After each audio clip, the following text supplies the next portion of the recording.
Instacart has been on a hiring spree lately, and with all of these new shoppers hired, that means Instacart has even more wiggle room to deactivate shoppers that aren't doing what Instacart wants them to do. So in this video, we're going to take a look at the 3 biggest mistakes that new Instacart shoppers can make, and even veteran Instacart shoppers are making these mistakes.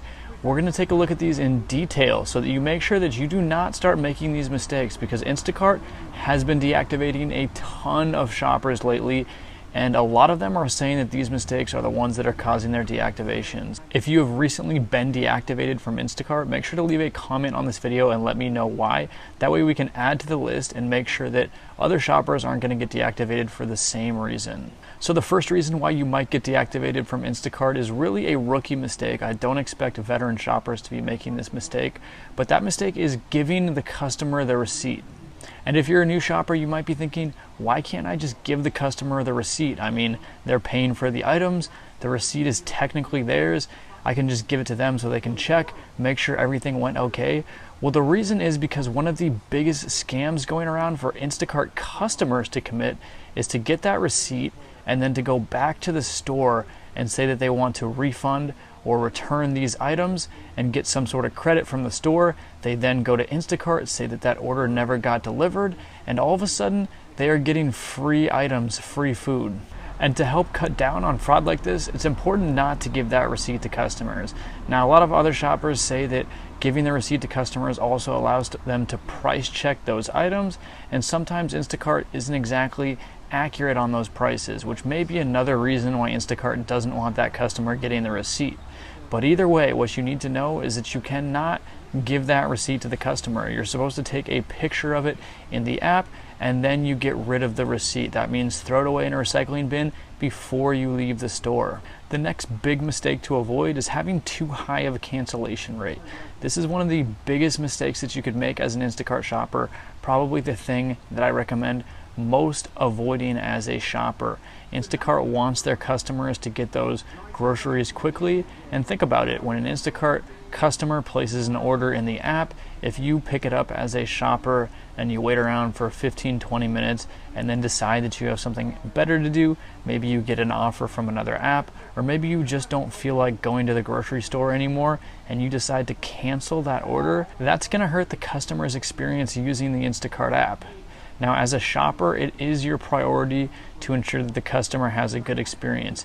In a lot of ways, customer service is part of your job. That's why texting the customers in-app when you have to replace an item, doing all of these things to ensure the customer knows what's going on at all time is part of your job as well. And having a high cancellation rate means that you're not treating that customer the way that you should be. Now, a lot of shoppers will say that a cancellation rate, anything higher than 15%, can get you in trouble with Instacart. So just to be safe, I recommend keeping it a lot lower than that, actually. I mean, you want to keep that as low as possible. You should be saving these cancellations for actual emergencies and documenting what that emergency is, actually taking the time to let support know. That way, if it does ever come back around to you, you at least have some sort of evidence to support your claim. And another way to really avoid getting yourself into these situations is to really take time to consider which batches you want to take. Now, I know this can be difficult because there's a ton of shoppers on the app right now. You kind of just have to swipe at everything just to try and get a batch anywhere. But it's really important to know what you're getting yourself into. That way, if you pick up a batch, it's definitely a batch that you want to take. It's not going to be something too far away. It's not going to be too many heavy items. It's not going to be something that's too difficult and that's going to make you want to cancel. Now, if you're having issues with this, one of my solutions actually is to multi-app, as long as you're doing it right. And here's what I mean. I mean that you should also sign up for a service like Shipped, not so that you can cancel your Instacart batches and start taking Shipped batches, but so that you have more batches available, and this isn't forcing you to take bad batches and cancel those batches. That way, if you see stuff pop up on Shipped, you can go ahead and take those instead. And when you are on Instacart, you can take longer to look at these batches because you know it's not your only option. You also have something else to go ahead and check out. Now, a lot of people think that Shipped isn't a great option. Personally, I did a review of it, and upon my first couple batches, I didn't like it all that much either. I thought Instacart was paying more, but the more I learn about it, the more it seems like Shipped actually has a pretty fair process.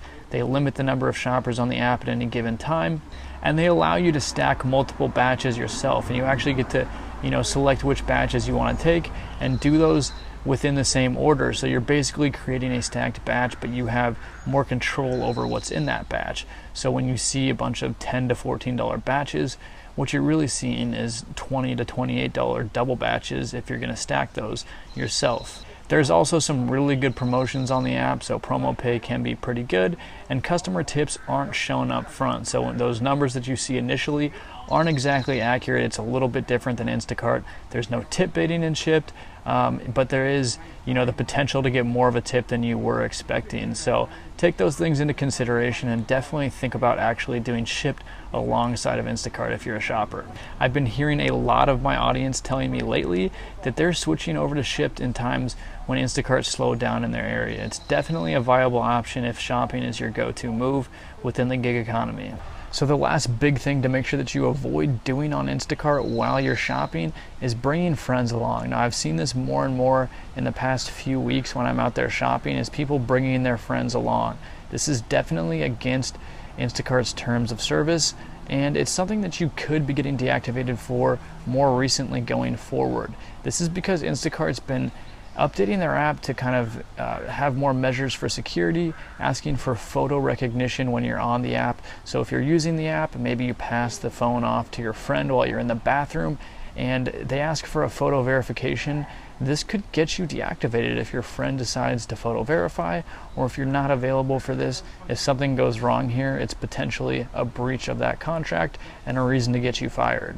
It's definitely not the most common issue, but it is something that can come up, and I expect to see a little bit more deactivations coming from this in the future. Besides, if you're shopping with a friend, what I would recommend doing is just applying for Instacart for both parties. Having both parties run Instacart, potentially taking batches in the same grocery store in the same area, would maximize your earnings. There's no reason to put two people on the same batch.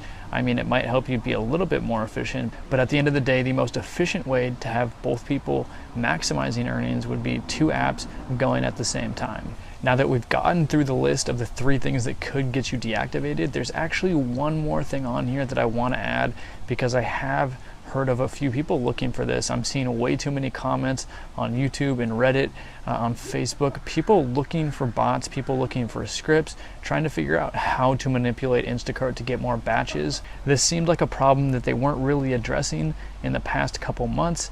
Instacart's shut down separate apps that were using third-party services to access batches faster for shoppers. They did a good job of this, but it looks like a lot of shoppers have moved to just running their own scripts on their phones to select batches faster, not actually going through a third-party app. And it took Instacart a while to catch on to this, but they are doing the new verification services, photo verification, multiple logins, stuff like that. And so they're going to get better at catching this stuff, and it is 100% against their terms of service, so it's definitely a reason for deactivation. I wouldn't really recommend doing this. There's definitely other ways to generate more income. Working for Shipt as well as one of those. There's other ideas out there, so breaking the rules is potentially going to get you deactivated, and then you have no income, and there's a lot more risk there.